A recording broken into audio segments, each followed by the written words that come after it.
अध्यक्ष महोदय, मुझे इस विषय पर यह कहना है कि हमारे देश के जो मालदार लोग हैं और समाज विरोधी कार्यवाहियों को लेते हैं, उनकी संख्या बहुत कम है।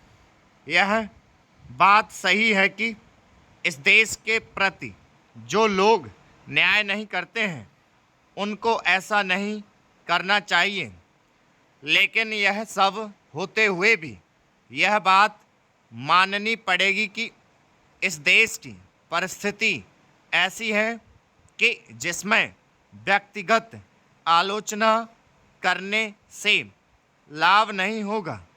इस बात को ध्यान में रखकर हमारे देश के हर एक व्यक्ति को यह सोचना चाहिए कि सब लोगों के साथ एक सा व्यवहार हो, उनको समान अधिकार मिलें और सबके वेतन मान एक ही आधार पर निश्चित किए जाएं, ताकि देश में सही रूप से समाजवाद आ सके। लेकिन यह किसी के पसंद करने या ना करने का सवाल नहीं है, बल्कि हमारे देश की परिस्थिति ही ऐसी है कि जिसके अंदर इसको लागू नहीं किया जा सकता है। ऐसी हालत में इस प्रकार के कानून बनाने से या इस किस्म की पाबंदियां लगाने से देश का हित नहीं होगा। आप उसको बना सकते हैं, आप ऐसा कर सकते हैं, लेकिन यह बात आपकी समझ में नहीं आई। इस संसार में और भी बहुत सी चीज़ें हैं जिनको अकल के फंदे में नहीं बांधा जा सकता है, और हमारे देश का जो जनजीवन है उसमें इस किस्म की पाबंदियां नहीं लगाई जा सकती हैं। इसलिए मैं इसका विरोध करता हूं और मंत्री जी से प्रार्थना करना चाहता हूं कि इस विधेयक को इस देश की जनता के लिए, जनता के हित में वापस ले लें। लेकिन इसका मतलब यह नहीं है कि मैं देश की प्रगति नहीं चाहता हूँ।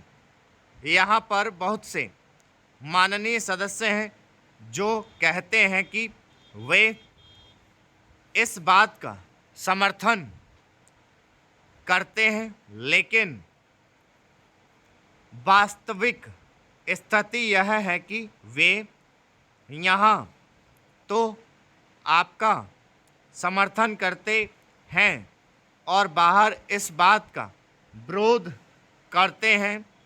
आपको समझ लेना चाहिए कि जब तक आपकी पार्टी के लोग इसका विरोध करते हैं तब तक आपको इस बात को ध्यान में रखना पड़ेगा कि देश की जनता के ऊपर इस प्रकार का कानून नहीं लादा जा सकता है। इसलिए मैं यह निवेदन करना चाहता हूं कि जब तक हम अपनी नीति में मूलभूत परिवर्तन नहीं करेंगे जिससे कि लोगों में विश्वास पैदा हो सके, तब तक आपकी नीतियां इस देश में सफल नहीं हो सकेंगी। आपको हर एक नागरिक को यह विश्वास दिलाना होगा कि गरीब से गरीब को भी किसी प्रकार से परेशान नहीं किया जाएगा और हर एक को रोटी कपड़ा और मकान दिए जाएंगे। हर एक आदमी को विकास का पूरा मौका दिया जाएगा। तो मैं चाहता हूँ कि सरकार इस सिद्धांत को स्वीकार कर ले और देश की जनता के सामने इस बात की घोषणा करे। जब तक ऐसा नहीं किया जाएगा और लोगों में विश्वास पैदा नहीं होगा, तब तक देश प्रगति नहीं कर सकेगा।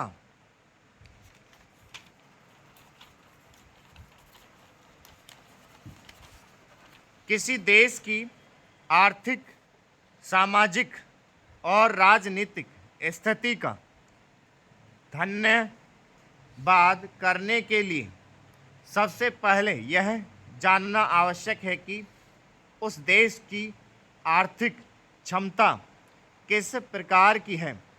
किसी भी राष्ट्र के हित में आर्थिक संबंधों का बहुत महत्वपूर्ण स्थान है।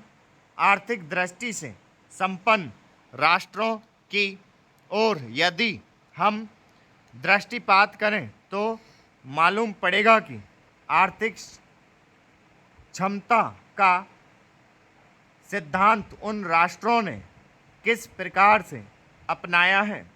आर्थिक क्षेत्र में जनता के हित अहित को ध्यान में रखते हुए ही देश में आर्थिक समता लाई जा सकती है। जो कि लोग आर्थिक समानता के सिद्धांत को मानते हैं, उनके हित में यही अच्छा है कि पहले वे आर्थिक परिस्थितियों का गहराई से अध्ययन करें। अभी तक संसार में आर्थिक क्रांतियाँ सिर्फ उन लोगों के माध्यम से नहीं हुई हैं जिनके हाथ में आर्थिक सत्ता रही है, बल्कि आर्थिक सत्ता जिनके हाथ में नहीं रही है, उन्होंने ही आर्थिक और सामाजिक क्रांति लाने में बहुत महत्वपूर्ण योग दिया। हम यह भी मानते हैं कि आर्थिक प्रगति के लिए दूसरे देशों से आर्थिक सहायता लेना आवश्यक हो सकता है, लेकिन यह सिद्धांत सब देशों पर लागू नहीं होता है।